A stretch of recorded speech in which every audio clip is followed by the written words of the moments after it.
Good day guys and welcome back ulit sa ating channel po. Today's video, Yamami 25 part 2 update kung saan nakabili na tayo ng bagong block set na kabit natin sa kanyang makina. So, di na natin kailangan pang ipa-rebore ang kanyang naunang block kasi hindi po pwedeng i-rebore yung stock na block na. Dala na rin ito po ay chrome. Pero ito nabili natin guys ay isang steel bore, no? Ito po ay class A. Nagkalaga lamang na sa mga 1.8 to 2 plus. No? Depende na rin sa retail price na bili nyo sa mga motor shop. So, inclusion ng kanyang block set guys ay ang kanyang lock, ang kanyang piston pin, ang kanyang buong cylinder block mismo. So, yan po no, para sa genuine tingnan. Pero yan po ay steel bore ha, hindi po yan original. So, kasama na rin dyan ang kanyang piston pin at ang kanyang set na piston ring. Pati na rin ang kanyang gasket, top at saka base. Yan po ang inclusion na ating nabibiling block set. Pero kung titinan nyo ang ating nabili guys, para siyang genuine, no? Napakaganda, napakasabi. Pati na rin ang kanyang piston. May kasama na rin siyang set na gasket guys, no? Top at saka base. So ngayon sa ating piston, is meron siyang palatandaan yung dot na yan. Yan po yung ulaga na exhaust position ang ating piston. Kapag Yamaha guys ha. So, syempre, ang next natin gawin ay i-symbol natin ang limang piston rings sa ating piston. Lima po guys, no? Maraming rings, kasama na dyan ang ating isang expander ring, dalawang oil ring, at saka dalawang compression ring. So, unahin natin ikabit ang ating expander ring. Sa expander ring guys, no, kahit magkabaliktad ang ating ring gap, walang problema yon. Hindi magtatagas ang ating oil, at the same time, aandar ang ating motor. Hindi yan katulad nung sinabi ng iba, na hindi aandar ang ating motor kapag nabaliktad yung ring gap. Kahit baliktad rin yan, up or down, walang problema sa ating expander ring.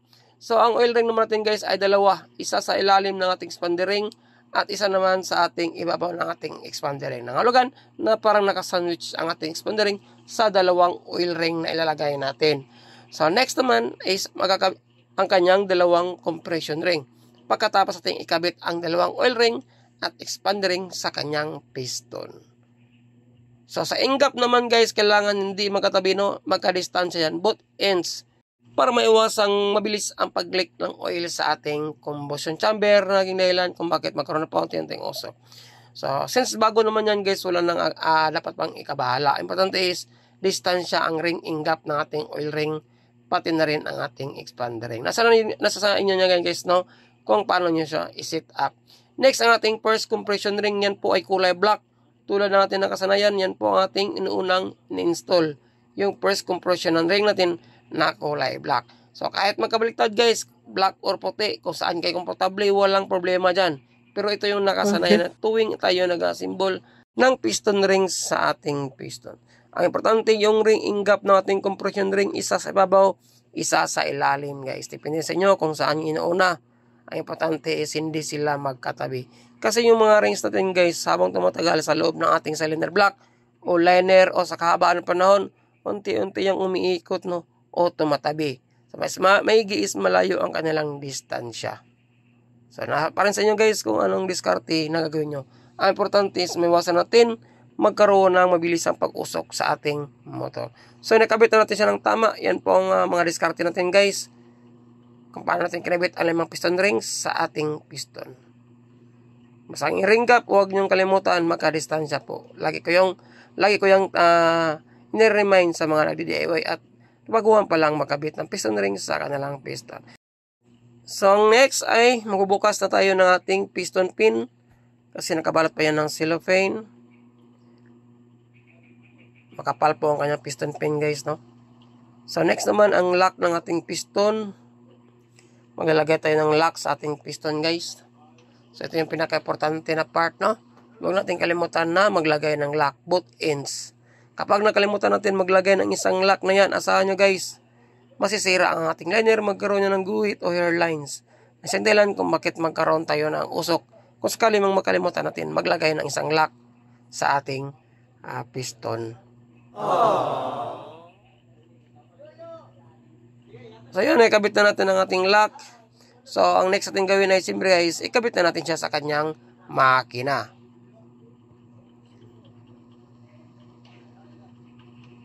Para tinikabit yan sa makina, ay maglalagay muna tayo ng mga oils bawat butas guys, no? So yung daanan ng ating piston pin, lagyan din natin ng oil para meron na siyang sariling lubrications.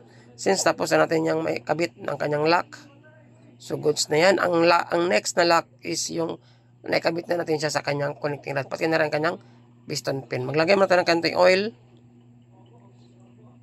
at lagyan din natin ng oil ang butas ng ating connecting rod, so makapasok ang ating piston pin. Para meron na sa sariling lubrication guys, no? At naiwasan din magkaroon ng overheat. Ilagay natin ang ating piston set kasama ating pin. So next, kapag may pasok na natin ng pin, ilagay na natin ang kanyang lock, piston lock pala. Siyempre, before natin ilagay yung lock, manigurado man tayong maiwasan natin madisgrasya ating trabaho. Lagyan natin ng basahan guys, kung sakaling madisgrasya ating trabaho at hindi titilapon sa loob ang ating lock at sa labas lang ito matitilapon. So ikabit na natin ang ating piston lock sa ating piston. So yan, ikabit na natin ang ating lock guys, no? So kapag nakabit na natin ang lock, dapat i-double check lang natin both ends kung nasa guide ba talaga ang ating piston lock nakasubaybay. So yan, kapag okay ng lock, pwede natin tanggalin ang ating nilagay na basahan. Ang next is maglalagay na tayo ng base gasket. So yan pong base gasket na yan guys ay kasama sa nabili natin na block set. Ay syempre, before natin kalimutan, ay shout out nga pala sa lahat ng mga solid subscribers natin at solid followers natin sa Facebook page. Maraming salamat po sa inyong walang sawang pagsuporta at panonood sa mga videos natin na ina-upload. Lalo na sa ating mga silent viewers na walang sawang sumusuporta din sa panonood ng ating mga video guys. Maraming salamat po sa inyong lahat. Ride safe at saka siyempre God bless. So nakabit na natin ang ating base gasket. Lagyan na natin ng oil ang ating piston rings at ang ating piston skirt. Pati na rin ang ilalim. Siyempre para mabilis ang pagpasok niyan sa ilalim guys, no? At smooth. So next, ilagyan natin ang ating buong cylinder block. Sa part nito guys is huwag nating madaliin ang ating paglagay ng ating piston rings at piston sa ating block. Bahala ng matagal. Ang importante is sure natin may pasok ang lahat at hindi tayo mabalian ng piston rings. Lalo na sa mga nag-DIY at ang planong magbaklas asimbolo sa kanilang makina. So ito yung pinaka-importante na part na bibigyan natin ng mahabang pasensya ang ating sarili pag once tayo nag-assemble ng piston sa ating cylinder block. Kasi ito pinaka-importante guys na sa parte kapag tayo ay nagtatap overhaul. So importante, may kabit natin ang tama ang ating rings sa loob ng ating liner at may iwasan natin maputulan tayo ng piston rings. So kahit matagal may assemble yung block at saka ring, importante is may sagawa natin na mabuti ang ating pagkabit ng piston. So yun, naipasok na natin ang kalahati ng ating piston guys. Ay, hindi pala. Medyo natigasan tayo kasi nga yung chin guide para nakabara. So naipasok natin ang chin guide sa taas na bahagi. So galaw-galawin na natin yung block natin guys, no? Masapil natin na pumasok na yung mga rings. Saka natin itulak ng dandahan pababa yung block natin. So nakita ko naman medyo pumasok na ang ating block. So napil na natin na medyo pumasok na siya. Nangalati na ang ating pagpasok. So saka natin isunod ipasok yung ating timing chain. Baka makalimutan natin yung timing chain at mahirapan tayong sundot yan sa ilalim nating cylinder block.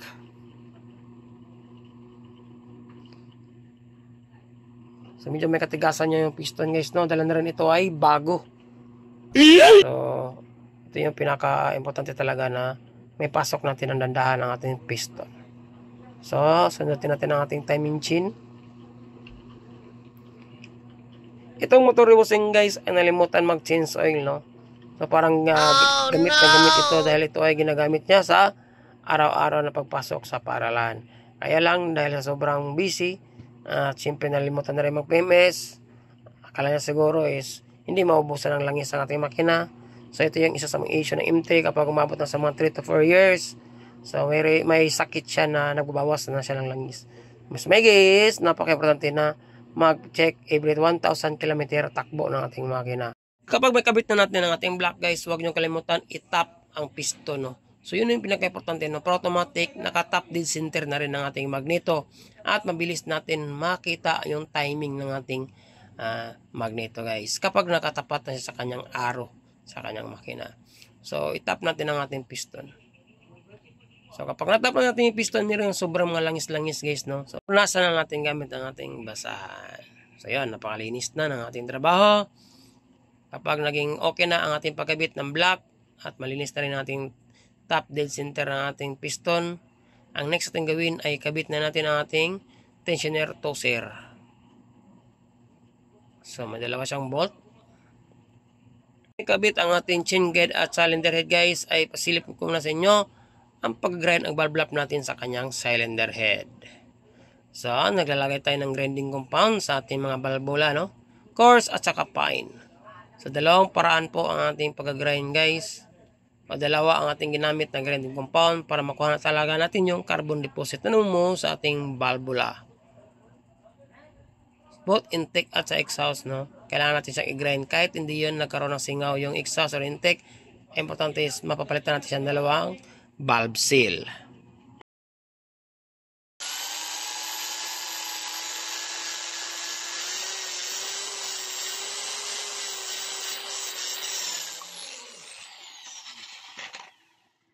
Tapos na natin siyang mag-grind guys. Siyempre ito yung paraan natin para malaman natin kung may singaw ba ating trabaho. Wala. Maglalagay tayo ng gasolina sa kanyang combustion chamber. Tapos bugahan natin ng hangin ang intake at saka exhaust. Kung may bula yan, ibig sabihin palpak ang ating trabaho. Pag wala, goods ang ating pag-grind. So yun, goods ang ating intake. Try natin sa exhaust.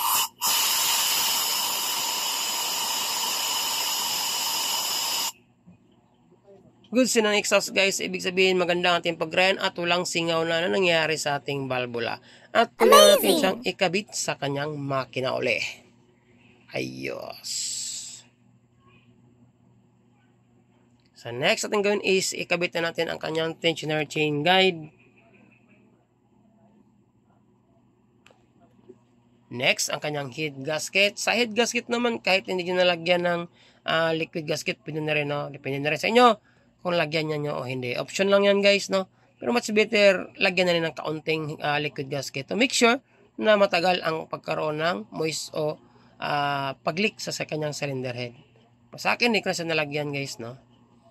So, sinalpa ko na direkta ang kanyang cylinder head gasket. Next, yung kanyang cylinder head mismo.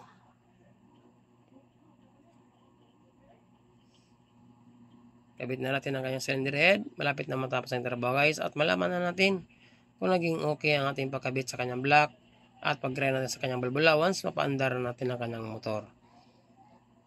So pagkatapos may kabit ang kanyang cylinder head, ilagay natin ang plate. So sa plate guys, meron siyang palatanda, no? Yung butas na malaki na yan. Yan po ay sa right side na bahagi sa ibaba. So ilagay na natin ang yung 4 na nut sa kanyang plate. Tapos yung dalawang alin na bolt o stud bolt na mataas sa kanyang loob ng kanyang cylinder head. So, siyempre ang mga paraan na paghigpit natin guys ay ikis lang, no, sa ating mga nut. So matagal na tayo sa ating channel at never tayong gumagamit ng mga torque wrench. Yung estimate lang ang lakas ng pwersa na ating gagamitin. So kung matagal na kayo sa mga ganitong mga trabaho guys, alam nyo na ang mga discarding ganito na pag-estimate sa lakas o paghigpit ng inyong cylinder head. Kahit wala kayong mga torque wrench, ox na yon. Importante is mapil nyo na maigpit talaga ang inyong cylinder head. So kapag naging okay na paghigpit ng 4 na nut sa kanyang cylinder head, pwede natin unti-unting higpitan ang dalawang stud bolt na alin guys. Para pantay ang paghigpit ng ating cylinder head at hindi basta-basta magkaroon ng pagsingaw. Base at saka sa top gasket natin. So kapag okay na ang paghigpit na 4 na yan, siyempre i-assemble na natin ang ating camshaft sprocket. Siyempre dapat nakatap yung camshaft natin guys. So naka-close ang kanyang lube. So ito namang guide ng ating timing mark na ating sprocket. May guhit yan. So yung part na yan is meron dyan palatandaan kung saan yan tapat. So yung tinurok na yan guys, meron dyan guhit din dyan. So yung guhit ng camshaft sprocket tsaka guhit ng ating makina dapat nagka-coincide yan. Kasi ang advantage yan guys, no, madali paandarin ang tayong motor at hindi siya mahirap paandarin. kapag nakuha natin ang tamang timing ng ating cam sprocket. So, dapat din ang ating magneto is may tapat din natin yung dalawang guhit na yan. So, yung arrow na yan ay imaginary sa ibabaw. Yan guys, sa ating guhit na yan. So, nagka-coincide ang dalawang yan. Ang purpose yan guys, parang yung piston natin is naka-top dead center talaga siya. Yun, diba? Kapag naka-top dead center ang ating piston, at siyempre naka-proper timing ng ating cam sprocket, asahan nyo guys, hindi kayo mamblima sa andar ng inyong makina. Lalo na sa mga FI na motor. So, ganito lang ang pagkabit ng cam sprocket ng ating MIUI. So, itatapat nyo lang yung guhit guys sa harapan at sa likod ng makina. Since nakatap dead center ng ating piston. So, yun. Ikot-ikotin lang natin yung guide ng ating cams kasi may kanal yan, no? Kung saan nakasabit yung dila ng ating sprocket.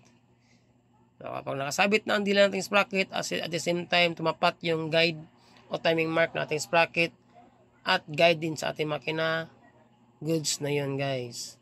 Pwede na nyo ilagay ang bolt sa inyong sprocket. Check lang muna natin, i-double check lang muna natin siya. Before natin lagyan ng bolt, i-check lang natin kung tumapat ba yung dalawang guhit na yan. Silipin lang muna natin sa likurang bahagi. So, yung guhit niya guys. So, yung tinuro ko sa kamay. At sa likod na bahagi, kung tumapat ba. So, yun, tumapat naman siya. So, pwede na natin ilagay ang bolt ng ating cam sprocket. Siyempre, before natin ilagay yung bolt ng cam sprocket guys, huwag nyo kalimutan i-release ang tensioner toser. Siyempre, yung pinaka-importante na huwag ka makalimutan yung i-release ang toser. Mag-iingay ang ating time chain guys once na hindi nakatulak ang ating tensioner toser. So, yan. Siyempre, ang pag-release nyan is counterclockwise. Ang paghigpit pataas natin toser is clockwise. So, kapag nirelease natin yan, ang direction yan is counterclockwise. So, gusto na huwag yung hipitan ng maigi guys, no? Para makahinga yung timing chain. Yung pag-release lang sapat na. So, kapag okay na ang pag-release, pwede natin i-retightening ang ating cam sprocket kapag okay na yung timing both, magneto at saka cams. So, itong video nito guys ay malaking tulong sa mga nagpaplanong magbaklas assemble ng motor at nagpaplanong mag-DIY na maghahanap ng mga step-by-step process ng pag-dismantle assemble ng inyong mga M3 na motor. So, walang edit-edit na nangyari is na sa step-by-step lang ating ginagawa. Tantis, makuha nyo agad ang tamang timing ng inyong motor. So, yun, nagpitan na natin ang ating cam sprocket. Ang kulang na lang is adjustment ng kanyang bulbula. Na-check ko ang adjustment ng kanyang bulbula guys, no-ox naman ang kanyang timing o goods din ang kanyang clearance. So, kapag goods ang kanyang clearance, sakto lang apply. So, pwede natin takpan ang kanyang sender head at siyempre, ibalik na natin ang kanyang throttle body. So, sa magtanong kung ano ang valve clearance sa intake at saka exhaust, ang intake natin ay 0.6 or 0.10 sa pagitan ng sukat na yan. Ang exhaust naman natin ay 0.23 dash 0.27 sa pagitan din ng dalawang valve clearance na yan ang ating exhaust. So, importante is meron siyang kaunting play guys, no? Para maganda yung close open ng ating both intake at saka exhaust. Kung naging okay na ang ating tensioner, pwede natin balik ang kanyang takip, yung rubber. Next naman is yung intake na insulator natin sa ating throttle body ang ibalik natin. So, ingatan nyo, huwag mahulugan yan ng mga dumi guys, no? Para maiwasan natin magkaroon ng loss kung ang ating cylinder head. So, pag okay na ang ating throttle body, ibalik na natin ang dalawang bolt. Ating ganyan tinanggal natin sa kanyang throttle body. Kung meron kayong oras sa mga nagdi-DIY at ang plan magbaklas sa symbol, pwede nyo rin linisin ang inyong throttle body guys para maginhawa din ang pagpasok ng ating mga gasolina. Meron tayong mga tutorial niyan kung paano mag-ladies o mag-DIY ng throttle body. Napakadali lang guys. Gamit lang kayo ng carb cleaner. So, mayroong dalawang alin dyan na 5mm o 6mm pala. So, yung tools is 5 na connect between sa throttle body tsaka sa ating intake manifold. So, okay na ating throttle body guys.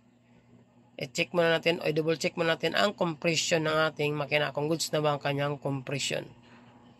So tanggalin muna natin ang kanyang spark plug at ipa-kickstart natin kay bossing kung goods ba ang pressure ng ating spark plug hole. Okay.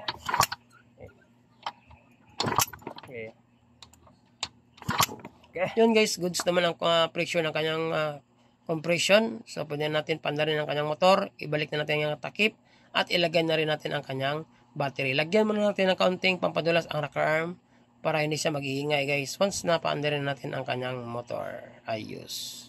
A few minutes later. Ngayon, ibalik na natin ang kanyang throttle body, nilagay na rin natin ang kanyang battery, natakpan na rin natin ang kanyang cylinder head. At syempre guys, ito na yung mga moment of truth na hinihintay natin. Malapit na tayo magabihan. At sinurita guys, at natapos din natin ang ating pagtatrabaho sa kanyang motor. Before natin pantarin ang kanyang motor ay syempre parinig ko muna sa inyo ang before na tunog ng kanyang makina nang hindi pa natin siya naayos guys, no?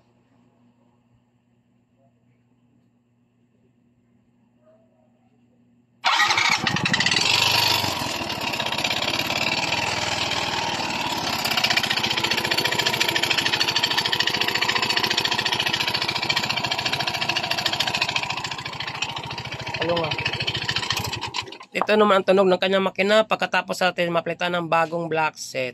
Let's go!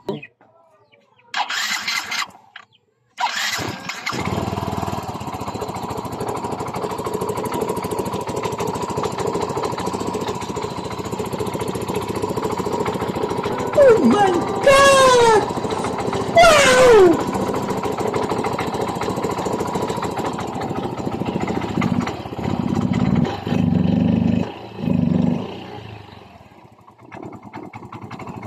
So yun na nga, no, balik na ang tunog ng kanyang makina, nawala yung kalampag, kalansing na para nag-umpugan sa loob. So ito yung salarin guys, ang kanyang piston, kaya huwag nyo kalimutang magpalit ng oil every 1,000 to 1,500 km kung ayaw nyong ma-change oil ang inyong motor. Maraming salamat, sana may tunan naman kayo sa ginawang video ito. Ride safe, God bless, at siyempre shout out sa ating back-to-back partner, Gearworks. See you sa aking next video.